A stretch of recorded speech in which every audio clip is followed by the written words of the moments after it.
Hello guys, কিভাবে ইন্টারলিংকের নতুন wallet আপনারা ক্রিয়েট করবেন সেটা আমি আপনাদেরকে দেখাচ্ছি। আমি লিংকের মাধ্যমে সরাসরি চলে গেলাম ক্রিয়েট নিউ ওয়ালেট অপশনে। এখানে গেলাম, এখানে একটা পিন সেট করতে হবে 6টা ডিজিটের। আমি পিন সেট করলাম, আবার কনফার্ম পিন সেট করতে হবে।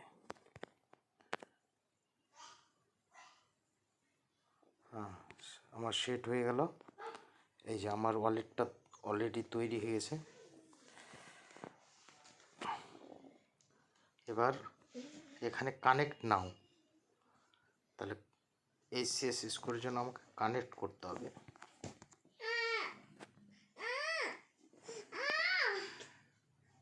আমি কানেক্ট করে দিলাম। এবার এখানে আমার এইচসিএস স্কোর শো করছে। এখান থেকে আপনারা স্টার্ট মাইনিংয়ে গিয়ে মাইন করে স্কোরটাকে বাড়াতে পারবেন।